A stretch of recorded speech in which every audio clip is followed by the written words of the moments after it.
والصلاة والسلام على أشرف الأنبياء والمرسلين سيدنا محمد وعلى آله وصحبه أجمعين. سبحانك لا علم لنا إلا ما علمتنا إنك أنت العليم الحكيم. ولا حول ولا قوة إلا بالله العلي العظيم. اللهم إنا نسألك علما نافعا ونسألك رزقا طيبا ونسألك عملا متقبلا. اللهم إنا نعوذ بك من علم لا ينفع وقلب لا يخشع وعمل لا يرفع والدعاء لا يسمع. اللهم لا تؤاخذني بما يقولون واغفر لي مما لا يعلمون واجعلني خيرا مما يظنون. أما بعد. Alhamdulillah, syukur banyak-banyak kepada Allah Subhanahu wa taala. Kita masih lagi diberi peluang oleh Allah Subhanahu wa taala untuk bersama-sama pada pagi ini, untuk kita sama-sama menambahkan ilmu pengetahuan, untuk kita sama-sama menambahkan keimanan kita dan ketakwaan kita kepada Allah Subhanahu wa taala. Mudah-mudahan pertemuan kita ini diberkati dan juga dirahmati oleh Allah Subhanahu wa taala. InsyaAllah pada pagi ini kita akan masuk tajuk yang baru, iaitu bughah. Bughah ni adalah maksud dia pemberontak. Ni adalah fasal yang ketujuh daripada kitab yang kita baca ni, berkaitan dengan bughah. Bughah mengikut istilah syarak ialah segolongan umat Islam yang melawan dan menderhaka kepada ulil amri, iaitu imam, iaitu pemerintah ataupun kerajaan yang adil, yang menjalankan hukum-hukum syariat Islam. Itu maksud bughah, iaitu segolongan umat Islam yang melawan dan menderhaka kepada ulil amri, iaitu imam, pemerintah dan ataupun kerajaan yang adil, yang menjalankan hukum-hukum syariat Islam. Maknanya ada sekumpulan umat Islam. Ni orang Islam dia. Pok-pok orang Islam yang mana mereka ni lawan dan juga menderhaka kepada imam, kepada pemerintah ataupun kepada kerajaan yang adil, yang menjalankan hukum-hukum syariat Islam. Itu maksud daripada sudut syarak. Dalam sesebuah negara yang berdasarkan hukuman Islam, penderhaka yang wajib diperangi adalah tertakluk di bawah syarat-syarat berikut. Dia ada syarat-syarat dia. Yang pertama, mereka yang telah mempunyai kekuatan dan yang telah berterus terang secara terbuka menentang pemerintah ataupun kerajaan, iaitu imam yang adil. Puak-puak Islam ni, dia telah mempunyai kekuatan yang terang-terang. Orang tahu, rakyat tahu, manusia tahu, dia telah menentang kerajaan yang adil, kerajaan ataupun pemerintah yang adil, terang-terang. Dia tidak susuk, dia tidak sembunyi-sembunyi, terang-terang, jelas-jelas. Orang nampak ada sekelompok, ada sekumpulan manusia, hak ni puak-puak ni terang-terang lawan kerajaan, lawan pemerintah yang adil. Yang kedua, mereka yang telah keluar daripada tadbiran ulil amri.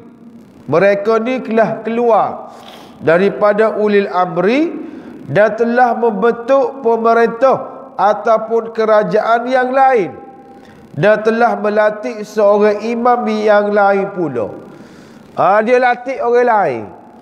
Dia tak setuju dengan kerajaan ni, maka dia telah lantik ketua daripada pokok dia sendiri. Dia secara terang-terang lawan kerajaan yang ada. Yang ketiga, terdapat daripada mereka kekeliruan faham, di mana mereka menganggap bahawa mereka boleh keluar daripada kawalan dan takbiran imam. Dia ada persepsi dia, dia ada pegangan dia, bahawasanya dia boleh keluar daripada taat dan juga patuh kepada kerajaan yang ada, kerajaan yang adil lah, yang tidak menyuruh melakukan maksiat. Maka bagi dia, dia boleh keluar daripada patuh dan juga taat terhadap kerajaan tersebut. Setelah diajak berunding dengan bijaksana sebagaimana yang telah dilakukan oleh Khalifah Ali terhadap ahli Jamal dan juga kaum Khawarij. Puak-puak ni kita panggil becek dah. Kita panggil becek, kita panggil buat mesyuarat supaya mereka ni tidak meneruskan pemberontakan mereka, tidak lawan kerajaan dan juga sebagainya. Tapi mereka ni degil juga. Pok-pok dia ni tak sah juga, tak dengar kata juga. Dan akhir sekali mereka telah mengadakan kekacauan dalam negeri seperti membakar, membunuh dan juga sebagainya. Ni sifat-sifat ataupun ciri-ciri yang ada kepada mereka-mereka yang dikatakan sebagai pemberontak. Pok-pok pemberontak ni tadilah yang pertama, dia ada kekuatan yang telah yang nampak secara terus-terang, tidak susuk-susuk, ada organisasi dan juga sebagainya. Lepas tu pula mereka ni latih pula orang lain, cari pula orang lain untuk menggerakkan, orang panggil pertubuhan dia, untuk memimpin puak-puak dia ni. Lepas tu pula mereka ada kekeliruan ataupun mereka ada fahaman bahawasanya mereka boleh keluar untuk tidak patuh dan juga taat kepada pemerintah. Lepas tu puak-puak ni pula ni, kerajaan yang adil ni panggil dah. Panggil dah puak-puak dia, mari bincang, mari mesyuarat, gapo tak puas hati, tak setuju mana, panggil dah bincang. Dan akhir sekali puak-puak dia ni telah melakukan kekacauan dalam negeri seperti membakar, membunuh dan juga sebagainya. Pemberontak ni bukannya baru. Puak-puak Khawarij ataupun buruh ni bukan baru, tetapi telah berlaku pada zaman Sayyidina Uthman bin Affan radhiyallahu ta'ala anhu.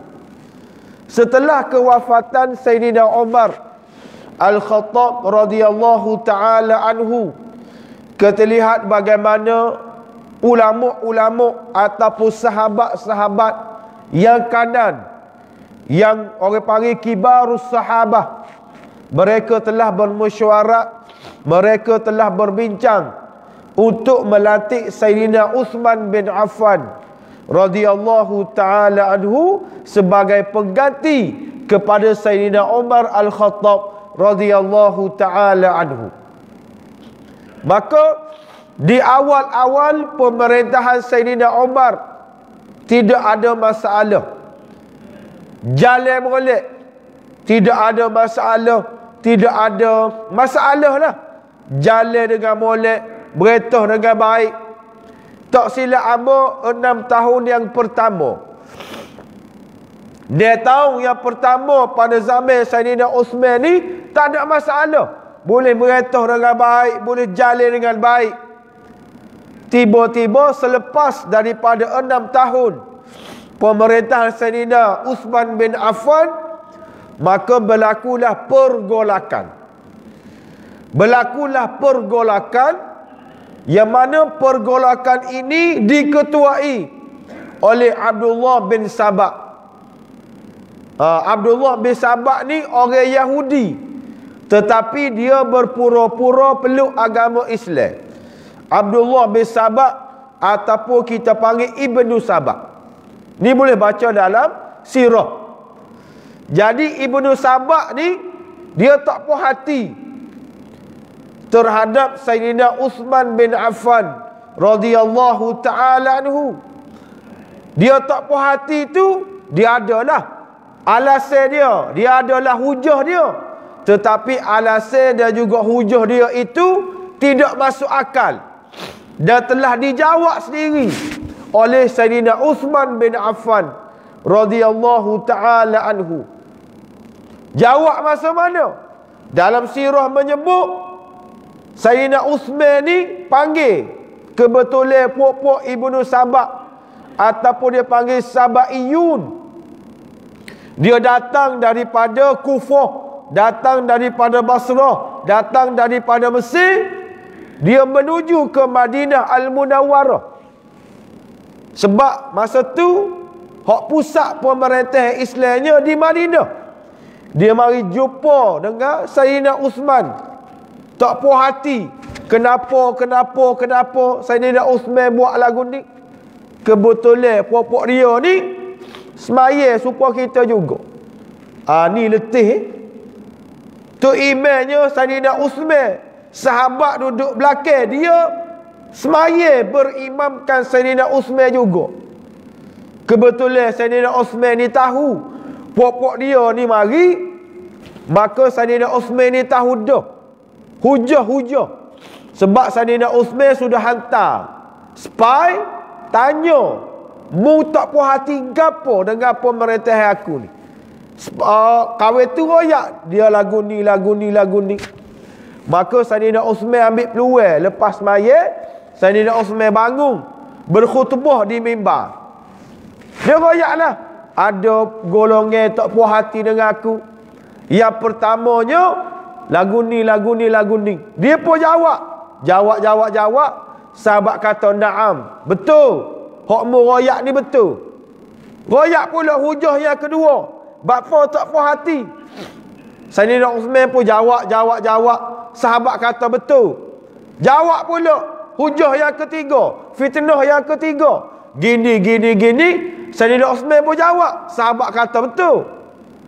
Lebih daripada 9 kesalahan bagi dia yang dilakukan oleh Sayyidina Uthman bin Affan radhiyallahu taala anhu, tetapi semuanya dijawab oleh baginda, dan jawapan itu adalah jawapan yang betul. Tapi pok-pok Ibnu Sabah ni dia tak cara, dia tak kira walaupun betul. Sebab dari kepala otak dia nak menjatuhkan kerajaan Uthman. Jadi hujah gapo-gapo pun daripada pihak Uthman bin Affan, dia tak cara betul ke salah. Hak pentingnya aku nak jatuh Sayyidina Uthman. Jadi masalah yang berlaku pada zaman pemerintahan Sayyidina Uthman ini, apabila Ibnu Sabah ni dia berjaya mempengaruhi, dalam kitab sebut Ar-Ri'ah. Dalam kitab sebut Ar-Ri'ah. Gini masuk Ar-Ri'ah, orang-orang awam, orang-orang biasa, yang mana mereka ni mudah terpengaruh dengan fitnah, dengan berita-berita tanpa usul periksa. Hak dengar ni siapa? Orang Islam sendiri. Bila dia dengar cerita, bila dia dengar berita, dia pakai bulat-bulat. Kena pula zaman-zaman lah ni, adanya WhatsApp, adanya Facebook, macam-macam benda yang tersebar dalam media sosial ni, dia pakai bulat-bulat. Mazhab Facebook, mazhab WhatsApp, pakai bulat-bulat. Mari mana maklumat ni? Ni Facebook ni. Mari mana maklumat ni? WhatsApp dalam grup. Dia pergi sungguh. Jadi zaman Saidina Osman ni ada dah pokok lagu ni dia panggil ar-ra'a, iaitu orang awal yang terima berita bulat-bulat berkaitan dengan berita-berita walaupun benda tu fitnah. Sebagai contoh, tersebar di kalangan penduduk Madinah bahawasanya Sayyidina Uthman bin Affan ini minum arak. Logik kau sahabat Nabi hok minum arak. Sayyidina Uthman ni Allah Ta'ala jamin syurga masa hidup lagi. Tiba-tiba ada orang Islam ni percaya fitnah yang dibawa oleh Ibnu Sabah bahawasanya Sayyidina Uthman ni minum arak. Dia jajar sebuti Madinah. Sayyidina Uthman ni minum arak, menyebabkan hak tadilah ar-ra'a. Orang-orang awam, orang-orang Islam hak tertiga satu ni percaya. Bila percaya dia bawa cerita. Selagi dia panggil, orang panggil balhaq.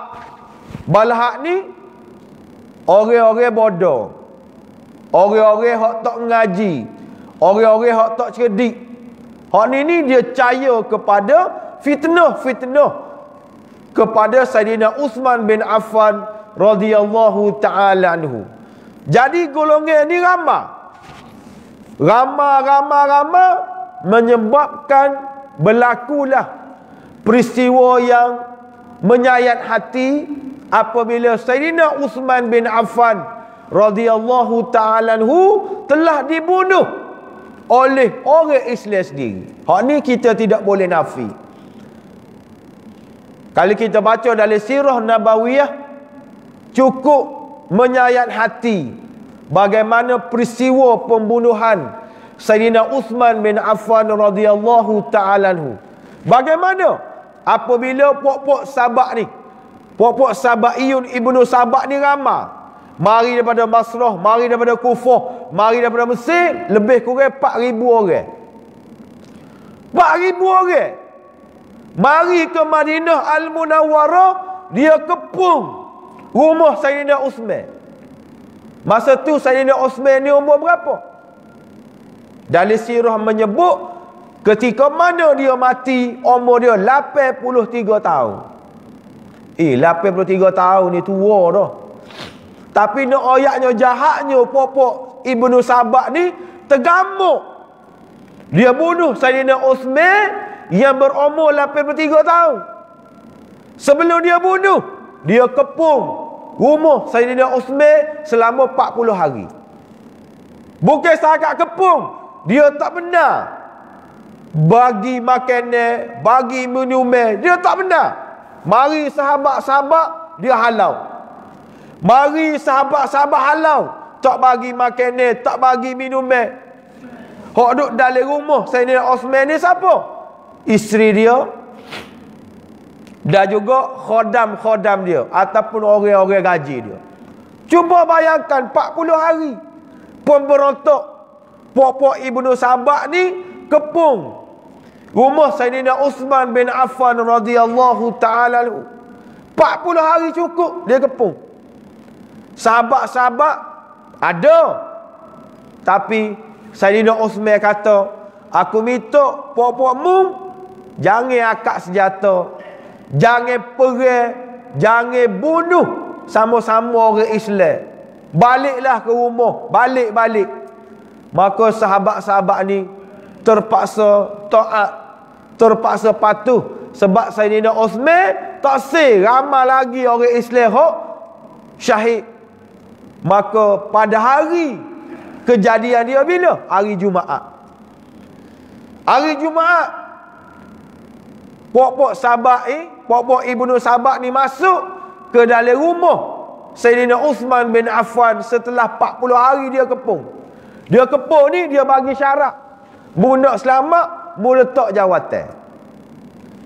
Kalau mu nak selamat, mu letak jawatan. Kalau mu letak jawatan, maka mu akan selamat, keluarga mu akan selamat. Sayyidina Uthman kata, Aku ni adalah pemerintah. Aku ni adalah khalifah. Pakaian aku adalah pakaian yang dipakai oleh Allah Subhanahu wa ta'ala. Maknanya jawatan dia ni jawatan Allah Ta'ala amanahkan kepada dia. Dia tidak boleh letak jawatan begitu saja, tak boleh. Maka dia akan sentiasa dia tidak akan letak jawatan sebagai khalifah. Maka kalau mu nak duduk, mu tak letak jawatan, maka kamu akan dibunuh. Betul lah. Sayyidina Uthman bin Affan pada hari kejadian dia mati, dia dalam keadaan dia puasa. Dia puasa dan dia sedang membaca Al-Quran. Baca Quran. Maka masuklah 3 orang daripada pimpinan Ibnu Sabah masuk bunuh Sayyidina Uthman bin Affan radhiyallahu taala anhu, dan dia cuba untuk menanggalkan pakaian isteri Sayyidina Uthman bin Affan radhiyallahu taala anhu. Ni jahat tak jahatnya Ibnu Sabah. Tapi hak je buat kerjanya siapa? Orang Islam. Ni hak tadi ar-ri'a. Orang-orang Islam, hak dia tak ngaji, hak dia tak belajar, hak tak ngaji supaya kita, dia terima bulat-bulat cerita dan juga fitnah yang dilemparkan kepada Sayyidina Uthman bin Affan radhiyallahu ta'ala anhu. Nak ayatnya, pemberontak ni sudah ada pada zaman Sayyidina Uthman bin Affan, menyebabkan Khalifah Uthman bin Affan telah meninggal dunia, telah syahid. Maka puak-puak ni bergerak berada pada zaman Sayyidina Ali bin Abi Talib. Maka sahabat-sahabat bila dia dengar Sayyidina Uthman ni mati, mereka pakak-pakak berdoa supaya pokok Ibnu Sabah ni akan dicelakakan, akan dihinakan, akan diberi kecelakaan oleh Allah, dan Allah Ta'ala makbulkan doa-doa daripada sahabat. Akhir sekali start daripada A sampai ke Z, hak terlibat dengan pembunuhan Ibnu Sabah mati belakang. Tak meninggal walaupun seorang. Maknanya dia mati bukan dalam masa tempoh yang tertentu, tapi akhir sekali mati juga. Ada hak mati awal, ada hak mati lewat, tapi bermula daripada A sampai ke Z mati belakang. Hak buat mesyuarat, hak terlibat dengan pembunuhan Sayyidina Uthman, semuanya telah dimatikan oleh Allah Ta'ala dengan penuh kehinaan. Nak ayatnya pemberontak ni, walaupun dia digerakkan oleh orang Yahudi, oleh Ibnu Sabah, tetapi yang dipengaruhi, yang terpengaruh dengan fitnah oleh orang Yahudi ini, wal'iyazubillahi min zalik, kita minta jauh daripada Allah Ta'ala, daripada pokok kita. Orang Islam sendiri hak percaya, padahal orang Yahudi hak bawa cerita fitnah. Tapi orang-orang Islam hak tak reti ni, dia terpengaruh dan dia menjadi kepala, jadi ketua untuk menjayakan pembunuhan Sayyidina Uthman bin Affan radhiyallahu ta'ala anhu. Itu kisah ringkas bagaimana pemberontak pada zaman Sayyidina Uthman bin Affan radhiyallahu ta'ala anhu. Maka mereka ini, sebagaimana Amba sebut tadi, berada pada zaman Sayyidina Ali bin Abi Talib. Pokok dia ni ada pada zaman Sayyidina Ali bin Abi Talib. Kita lihat bagaimana mereka sendiri pun bangun untuk menentang kerajaan Sayyidina Ali bin Abi Talib. Walau bagaimanapun Sayyidina Ali ni, sebagaimana kita baca tadi, dia masih lagi berbincang, masih lagi orang panggil bertolak ansur supaya tidak berlaku masalah yang besar. Sebagai contoh disebut dalam ni, diajak berunding dengan bijaksana sebagaimana yang telah dilakukan oleh Khalifah Ali terhadap Ahlu Jamal dan juga kaum Khawarij. Bagaimana Sayyidina Ali buat? Dalam kitab Al-Bidayah wan Nihayah karangan Imam Ibnu Katsir ada menyebut Sayyidina Ali bin Abi Talib dia telah mengutus seorang sahabat Nabi yang bernama Abdullah bin Abbas. Sayyidina Ali latih Abdullah bin Abbas jumpa dengan pokok Khawarij. Jumpa dengan pokok Khawarij. Nak bicara ni, bila Abdullah bin Abbas ni sapa di pokok Khawarij, maka ada seorang pokok Khawarij ni yang bernama Ibnu Al-Kawwa. Ibnu Al-Kawwa. Dia mari, dia duduk situ, dia pun tengok Abdullah bin Abbas mari. Dia kata, wahai pendukung Al-Quran. Ile munggu dia orang Islam ke? Dia kata, pokok kita ni hak pergi Al-Quran. Wahai pendukung-pendukung Al-Quran. Dia tidak kafir. Khawarij ni dia tidak kafir sebab penggerak dia daripada orang Islam. Bila Abdullah bin Abbas mari, dia kata, ni pokok kita ni, pokok hak pergi Quran ni, Abdullah bin Abbas ni mari. Mu nak kenal tak siapa Abdullah bin Abbas ni? Abdullah bin Abbas ni di antara orang yang berdebat tentang Al-Quran tanpa ada ilmu. Abdullah bin Abbas ni orang yang berdebat tentang Al-Quran tanpa ada ilmu. Dia mampu dah. Mu kenal ke tak Abdullah bin Abbas ni? Kalau mu tak kenal, aku nak rayak. Abdullah bin Abbas ni orang yang suka debat berkaitan dengan Al-Quran tapi tak tahu satu. Dia nak mampu dah. Bila Abdullah bin Abbas dengar pokok Khawarij royak lagu tu, maka dia kata, kalau lagu tu mu kena halau dia. Jangan dia duduk di kalangan pokok kita. Dia jangan kamu berbahas dengan dia tentang Al-Quran. Mu kita kena halau dia. Lepas tu kita jangan duduk berdebat dengan dia. Sebab apa? Sebab dia ni tak tahu satu. Katanya pokok Khawarij. Tapi ada di kalangan pokok Khawarij ni kata gana.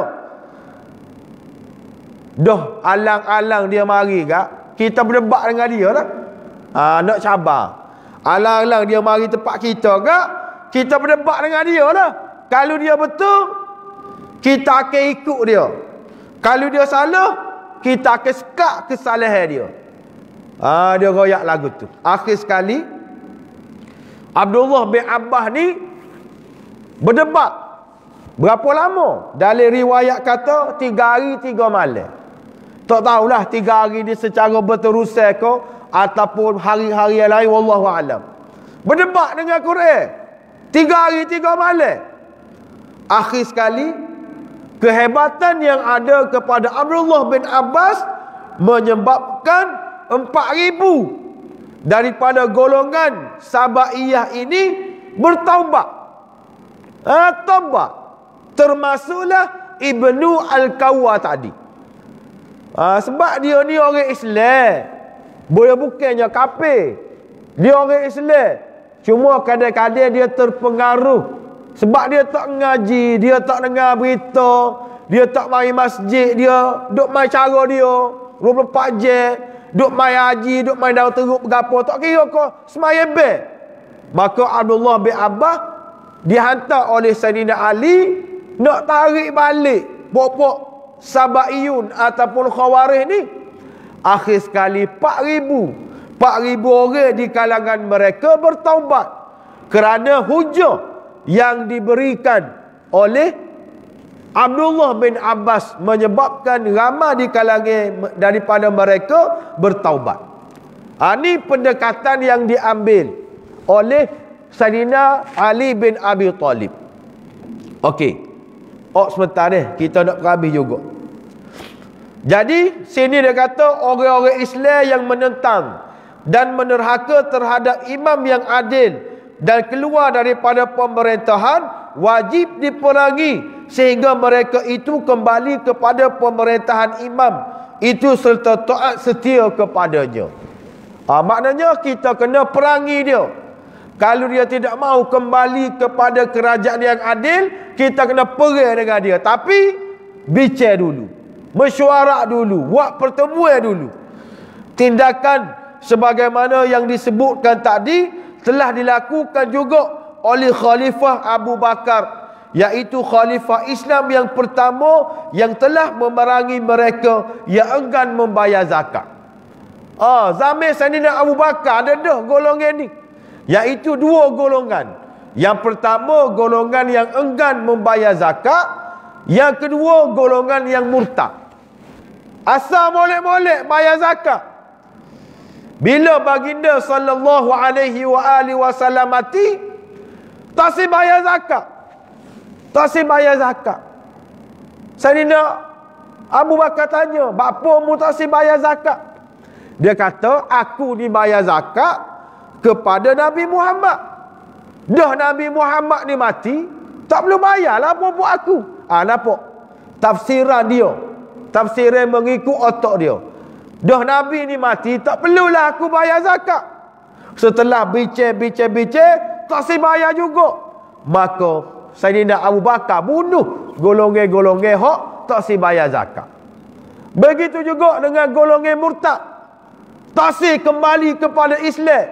Minta dah supaya kembali pada Islam. Tak si juga. Maka Sayyidina Abu Bakar terpaksa bunuh setelah berlakunya perbincangan, dialog dan juga sebagainya. Nak royaknya, sebelum bunuhnya pokok Khawarij dan juga Sabaiyun ini, kena bincang, kena dialog, kena pujuk. Tak jadi juga, barulah bunuh. Okey, hak taubat tu bagaimana? Dia kata sini, orang-orang Islam yang menentang dan menderhaka kepada imam yang adil tidak terkeluar daripada agama Islam, tidak boleh dihukumkan orang yang murtad. Malah mereka itu masih lagi tetap dalam agama Islam. Maknanya, kalau pokok dia ni adalah golongan Khawarij, tiba-tiba bertaubat, keluar daripada kumpulan tadi, kita tak boleh nak hukum bunuh. Kita tak boleh nak bunuh dia kerana dia ni masih lagi orang Islam. Maka hak bunuh tadi tu siapa? Hak kita duk perang dengan dia. Ketika tu kalau dia tak setaubat, kekal dengan pokok Khawarij, barulah kita bunuh dia. Tapi kalau golongan ni kembali semula kepada Islam, maka kita tak boleh bunuh dia kerana dia masih lagi orang Islam. Bukan setakat tu saja, iaitu kita tak dibenarkan untuk dia ni kejar dia. Duk tengah perang dalam medan peperangan, dia lari, maka kita tidak dibenarkan untuk kejar dia. Lepas tu pula kita tak boleh nak bunuh dia kalau dia kembali kepada Islam. Kita tak benar bunuh dia, tetapi kita lah kenakan hukuman ta'zir. Dan akhir sekali, Allah Subhanahu wa taala masih mensifatkan penerhaka-penerhaka itu sebagai orang yang beriman, walaupun mereka itu boleh diperangi. Firman Allah Subhanahu wa taala, "Wa in ta'ifatani minal mu'minina iqtatalu fa aslihu bainahuma fa in baghat ihdahuma 'ala al-ukhra faqatilu alladhi tabghi hatta tafi'a ila amrillah fa in fa'at fa aslihu bainahuma bil 'adl wa aqsitu innallaha yuhibbul muqsitin." Dan jika dua puak daripada orang-orang yang beriman berperang, maka demikianlah di antara kedua, damaikanlah di antara keduanya. Jika salah satu berlaku zalim terhadap yang lain, maka lawanlah pihak yang zalim itu sehingga ia kembali mematuhi perintah Allah Ta'ala.